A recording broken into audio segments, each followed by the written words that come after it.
Welcome back. Let's get on with some personal finance questions. Mohan Badani is on the line from Raniganj. Mohan. हाँ जी। हाँ जी, पूछिए मोहन जी, क्या सवाल है आपका?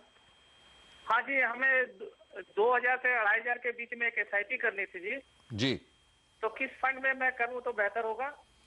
ओके, और 2000 से 2500 पहले भी आपने इन्वेस्ट किया है? हाँ, 1000 रुपए का एचडीएफसी टॉप 200 में चल रहा है जी। Okay. All right.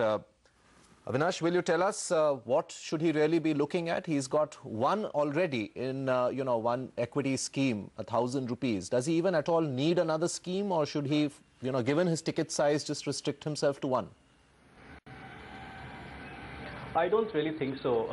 Since he's just got a smaller SIP of 1,000 going on right now, and since he's adding 2,500, I suggest he can go to the existing scheme of HDFC Top 200 fund itself. What he can ideally do is choose a different date instead of the similar date. For example, if he's doing it on the 1st of each month, he can change the date to 15th.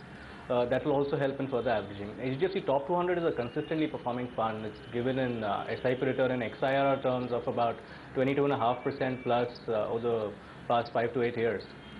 But if his comfort level doesn't stay with some fund, there are people who generally feel that, one scheme, it's like they feel it's all eggs in one basket. If that is the situation, then he can also look at a Reliance Growth Fund, which is again a very long-term performing fund. It's been in the market for almost 12 to 13 years now. It's again given in excess of 28% annualized return under SIP option as well. So I think he can look at like Reliance Growth, but preferably I would say to add to the same scheme and keep on building that corpus itself. There is no need to really add another scheme at this moment. Very quickly, Avinash, the point that you made about, I think this one finds often the problem that most investors seem to be having too many schemes. It's really not, who have actually invested in MF seem to have a problem of plenty.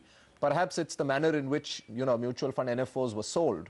But what's the advice you'd like to give investors on that front? So I think somewhere down the line you need to go down and consolidate your portfolios. If you are a larger investor and you have a lot of schemes in your portfolio, you should consolidate and get to maximum 3 or 4 schemes. You don't need to be in more than these many schemes. You would ideally have 2 large cap or 2 mid cap, or if you're a little more aggressive, you'll probably knock off on mid cap and have a thematic scheme in a portfolio.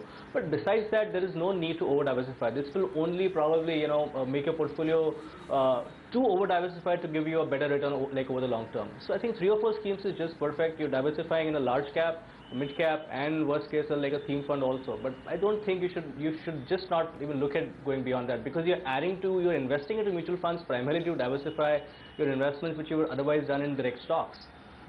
Mutual funds anyways invest about 40 or 50 scripts, and going ahead you'll be investing in 10 or 12 schemes like what is averagely seen, but again thanks to the I would say a mis-selling done by various distributors or institutions, or whatever the way the NFOs went. Looking at that, it's never too late to consolidate. It's always better to do it as soon as you can.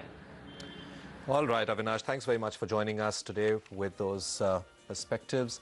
That's all we have on the show today. Coming up is Markets Midday from me and the entire Your Stocks team. Have a nice day.